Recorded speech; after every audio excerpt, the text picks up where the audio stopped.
ஆண்டவராக இயேசு கிறிஸ்துவின் விலையேறப்பட்ட நாமத்தினாலே ஆண்டவர்களுக்கு கொடுத்ததான ஏஜே பவர் மினிஸ்ட்ரியின் சார்பில் அன்பின் வாழ்த்துக்களை தெரிவித்துக் கொள்கிறேன். எனக்கு அருமையானவர்களே, இன்றைக்கு கர்த்தர் கொடுத்த வார்த்தையை தியானிக்கப் போகிறோம். எப்படி இருக்கின்றீர்கள்?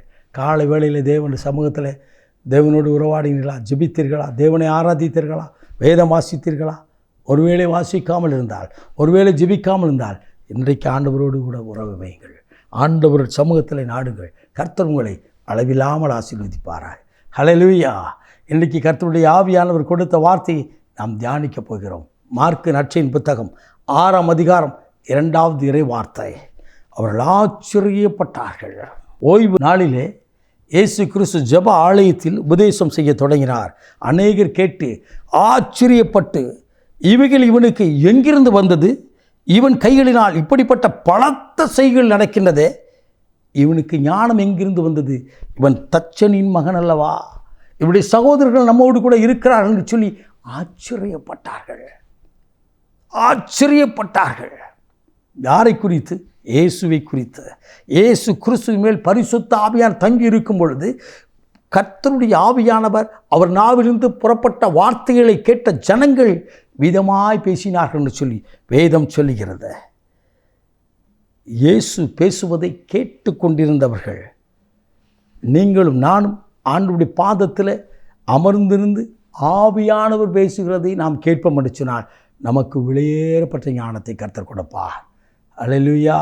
நீதிமொழியின் புத்தகம் 1 அதிகாரம் 7வது இறை வார்த்தை வீதமாய் சொல்லியது, கர்த்தருக்கு பயப்படும் பொழுது கர்த்தர் ஞானத்தை கொடுக்கிறார். அல்லேலூயா. நீங்களும் நானும் அவரோடு பேசும் பொழுது அவர் நம்மோடு கூட பேசுவார். நாமெல்லாம் ஆராதித்த உடனே முடிச்சுட்டு எந்திரிச்சு வந்துடுறோம்.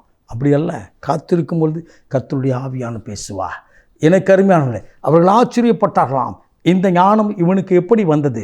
ஒருவேளை கல்வி அறிவு இல்லாமல் இருக்கலாம்.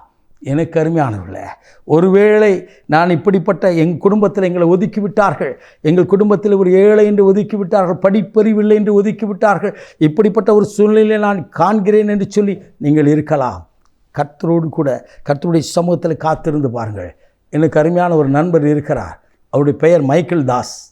இன்றைக்கும் இருக்கிறார் தூத்துக்குடி பட்டணத்தில். அவர் 2ஆம் வகுப்பு படித்தவர். 2ஆம் வகுப்பு மட்டும்தான் படித்தார். ஒரு அற்புதமான வேலை அவருக்கு ஆண்டவர் அரசாங்க வேலை கொடுத்திருந்தார். எப்படி வேலை கொடுத்தார் என்று சொன்னால், புதிய இந்த துறைமுகத்தில் புதிதாய் அந்த துறைமுகம் உருவாக்கப்பட்ட நாட்களிலே அவர் வேலை பார்த்திருந்த வேலையானது, பணியானது அந்த அப்படியே நிரந்தரமாய் கொடுத்தார்கள். அப்படியே அவர் அரசாங்க வேலையில் அமர்ந்து விட்டார்.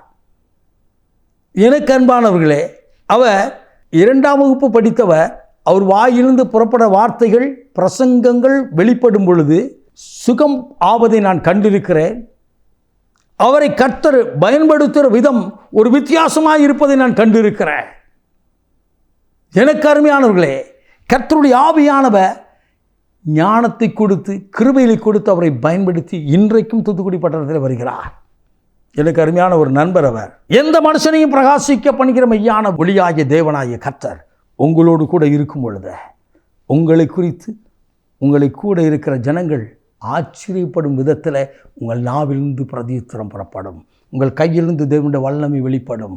உங்கள் நாவிலிருந்து கர்த்தருடைய வார்த்தையும் கையிலே கர்த்தருடைய வல்லமை வெளிப்படும் நாட்கள் தேவ சமூகத்தில் காத்திருங்கள். ஆண்டவரே இயேசு சுவாமி உம்மை போல என்னையும் பயன்படுத்தும் என்று சொல்லி அர்ப்பணித்து பாருங்கள். நீங்கள் தலை குனிந்த தள்ளப்பட்ட இடத்துல உங்கள் தலைகள் உயர்த்தப்படும், உங்கள் வாழ்க்கை உயர்த்தப்படும். அற்பமான விலை கொண்டு அற்புதம் செய்கிற தேவனாகிய கர்த்தர் இன்றைக்கு உயிரோடு கூட இருக்கிறார். ஹல்லேலூயா, ஹல்லேலூயா. தேவனுக்கு முன்னதாய் தாழ்த்தி உங்களை அர்ப்பணித்து பாருங்கள். எனது நண்பர் சொல்லுவார், அந்த மைக்கேல் தாஸ் என்ற நண்பர் சொல்லுவார், அந்தோனியப்பா, தினமும் நான் ஆண்டவருக்கு முன்னதாக நின்று ஜெபிக்காமல் எந்த இடத்துக்கும் ஊழியத்துக்கு நான் போனதில்லைன்னு சொல்லுவார். நான் போச்சிலேயே ஆண்டவரை கூட்டிக்கிட்டே போவேன். எனக்கு படிப்பறிவு இல்லை, நான் கூட்டிக்கிட்டே போவேன். கூட இருந்து என்னை நடத்தி ஆச்சரியப்படுவது, நானே ஆச்சரியப்படும் விதமாக அந்த ஜெப கூட்டத்தை நடத்தி ஆண்டவர் முடிப்பார் என்று சொல்வார். அதே ஆண்டவர் உங்களுக்கும் அற்புதம் செய்ய வல்லவராயிருக்கிறார். நாம் ஜெபிப்போம்மா. மகா பரிசுத்தம் உள்ள தகப்பனே, இந்த அற்புதமான வேலைக்காய் ஸ்தோத்திரிக்கிறோம்ப்பா.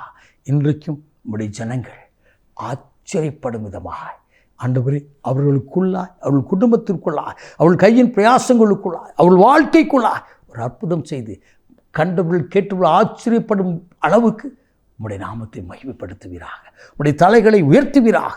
உம்முடைய பிள்ளைகளை உயர்த்தி ஆசீர்வதியும், அழுகச் செய்யும். இயேசு இரட்சகரே, விலையேறப்பட்ட நாமத்தில் பிதாவே, ஆமென். ஆமென். God bless you.